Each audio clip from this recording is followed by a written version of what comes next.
Hello everyone, this is Mumbo and welcome to my ultimate base tour. Everything that you see in this video was built in survival Minecraft on the Hermitcraft server. So the first things that you can see is right up at the top you had the AFK platform. You can get to that using the slime block elevator. In front of you, you can see my hostile mob farm that creates around about 13,000 mob drops an hour, which means that I have quite a lot of that stuff. The mobs that then fall down into the hopper platform that you can see in the middle right now, those items are then dropped out into the water streams, which put them into the mob sorting system. All of those items funnel into around about 20 double chests per item, meaning I've got plenty of storage for all the different types of drops. Surrounding that storage area, you can see I've got my compressed ice biome, and I think it looks really quite good. Some extra details that I feel like I should add for the exterior area of my base is the way that we get here is using a tunnel that is 1,000 blocks long. I refer to it as the Great Rail, and it goes from Hermit Hills all the way over to the Mumbo Jumbo, which is this area. On top of that, we have got my starting storage area, as well as a super smelter that smelts all of my items extremely quickly using a redstone mechanism. Right to the very back of my base, you can see we have got an upside down version of myself. This is Mumbo Fall. It was built by Exumavoid as a prank, and essentially is meant to be a Mumbo Jumbo ideas farm. He mentioned the fact that I come up with quite a lot of redstone ideas and he wanted a way to farm them, so he created this thing. And it's really quite funny, and I haven't had the heart to remove it just yet. Now we're inside the bottom area of the base. This doesn't really serve much of a purpose other than being like a central hub area that takes you off into the other different locations in my base. As far as the decoration is concerned, I've gone for a compressed ice, stone slab, sandstone and iron theme, which I think looks really quite good, as well as a little bit of wheat going around the sides, but sadly that keeps getting removed by all of the mobs, which is a little bit frustrating. As you just saw, that room spurs off in 4 different directions, and this first direction is by far the smallest, but it is the minecart station. Now this is where you come into my base. It's the first room that you enter when you come in here, and as you can see, I've gone for a sort of royal, regal theme with all of the nether quartz and things. I think it looks really quite fancy, and it's a nice little entrance to the base area. Moving on to this other area, first off we have got my automatic tree farm. This is the sort of one where you place down all the saplings, they automatically get bone mealed, then pushed off into a tree storage area so that you can mine them all nice and easily. Then as we travel down the corridor here, we have got my shifting room enchanting table, and now this is where the camera starts to go a little bit crazy, but as we turn around you can see this is my bedroom, and that is filled with tons and tons of redstone contraptions that all activate on the way in through that little tripwire. Then as we rotate around, we have got the little armor stand changing room area, which I quite like. And finally, as we travel across the corridor here, we have got the water farm. You chuck in all your buckets and they're all filled up automatically using all of these redstone mechanisms here.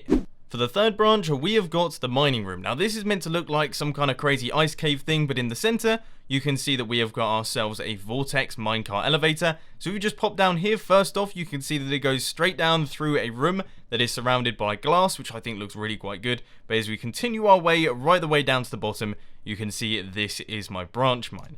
Now we have got a fairly cool little system going on here with redstone lamps. When I flick the lever, that means that I am done with that branch. I don't have to go down there anymore, and I can move on to another one, which makes life quite easy. The fourth branch puts you into another really long tunnel that takes you all the way into this area. Now this was blown out using TNT, and then I eventually mined it a little bit and terraformed a little bit so that it looked like a natural spawning environment. And I don't really know what this is going to be just yet. I have a few ideas, but at the minute it's a bit of a work in progress, but I think it looks really cool. It's nice and tranquil, and I like it as a place.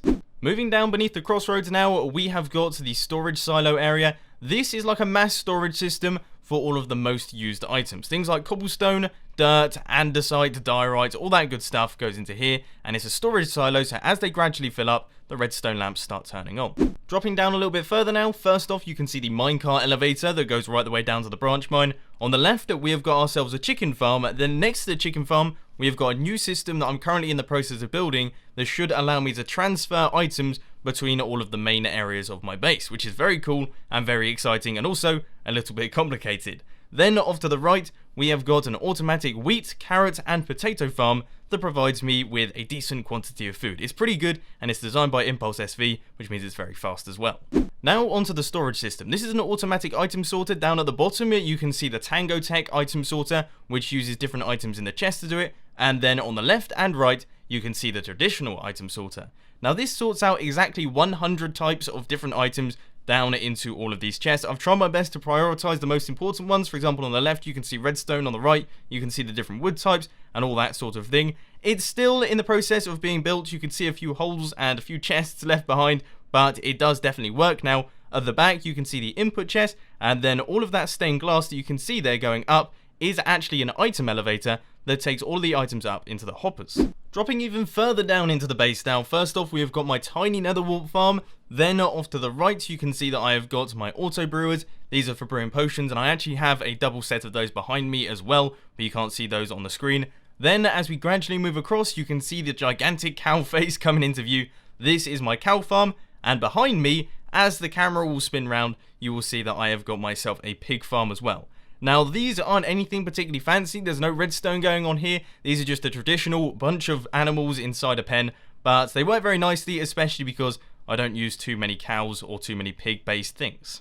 If we move down the corridor now, we go into the sheep farm room, and once again it sticks with the same theme. We have got sheep faces on the walls, and these ones are a little bit more advanced. We have a bunch of grass that the sheep stand on and eat, and then on either side we have got dispensers which can push all of the sheep and all of the wool into the center to make all of the wool easier to harvest. Now you may notice that quite a lot of the farms are actually a little bit empty right now, and that is because a lot of my sheep keep escaping. That means I keep having to kill them, which isn't particularly brilliant, and it's something that I need to work on.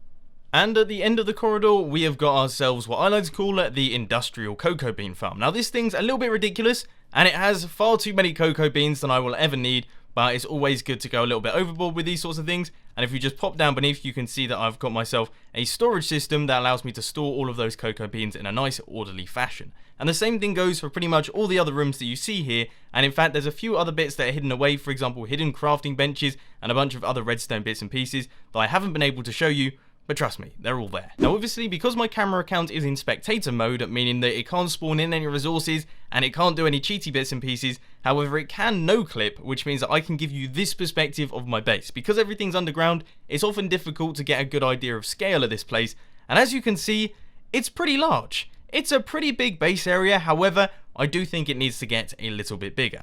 That said, that is it for my base, however I have done other builds on the server, so let's head over and take a look at those. So firstly, on the left you can see the automatic melon and pumpkin farm that I built very early on the Hermitcraft server. Then that little white building that you can see there, that is the Redstone consultancy, which is where I take requests for redstone contraptions. That orange square at the bottom, that is the tree farm that I constructed for Hermit Hills. And then finally, coming into view right now, is the Mumbo Jumbaloon. This is my base in Hermit Hills. It is meant to look like a balloon. I feel like I did a pretty decent job, and on the inside of the balloon we have got my starting storage area, and on the top you can see the slime block launcher that allows you to exit the balloon in style. Then as we come down here you can see that little spruce wood building there. That is what I like to call the community junk exchange. Now this was the idea that one man's junk is another man's gold. So some of the hermits could come along, perhaps with things that they didn't really want anymore, chuck them in there, and another hermit might find them useful. Then as the camera spins around, making me feel very, very dizzy indeed, you can see this is the community mineshaft. This is something that I built for all of the hermits to use, and yes, it was the start of the sugarcane pillar, sugarcane brick wall song. That's where that came from. This build is known as Mega Shrek, and this would not be a Hermit Hills tour without mentioning this guy. I built this as a prank against False Symmetry because she built a giant Olaf in my base. I thought I'd get her back by building a gigantic Shrek to say, stay out of my swamp.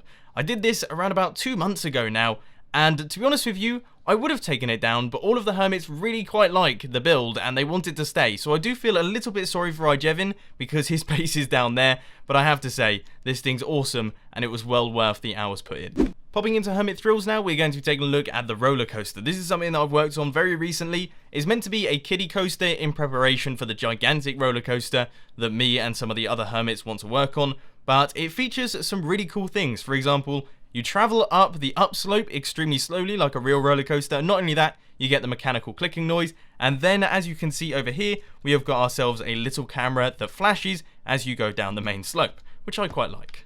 This little guy was designed to be a redstone tutor, so you'd come along, hit the button, and get yourself a redstone tip. However, he's been a little bit abused, and I have a feeling there's some things that he says that aren't necessarily correct. So, hermits, if you're watching this, don't listen to everything that this guy says. But anyway, finally, as we head across Hermit Thrills now, we have got the Ender games. Now, this is something that I developed in Hermitcraft Series 2, and I thought I would port it over to Hermitcraft Series 3 because it was a lot of fun. Essentially, the idea is that you have to ender pearl between all of these different platforms, make it around the entire track as fast as possible, get back to the beginning, and record your time.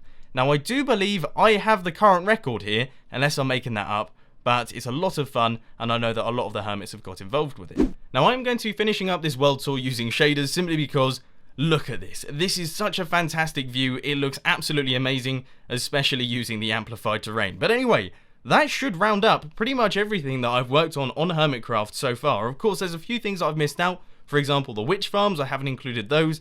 There have been a handful of redstone consultancy projects I've done, a handful of pranks that I've done as well, and I'm sure there's just a few things that I've completely forgotten about and haven't remembered to put inside the world tour, but I have a feeling I've got a decent quantity of it. So there we go, that should give you a rough idea of the sorts of things that I work on inside my Hermitcraft Let's Play. If you do want to check out the Hermitcraft Let's Play, then of course I'll put a link to that down in the description. But anyway, ladies and gentlemen, that is all I've got time for today. I hope you enjoyed this video. If you did, please be sure to hit that like button, and if you really loved it, then make sure to subscribe. But thanks for watching, guys. This has been Mumbo, and I'm out. I'll see you later.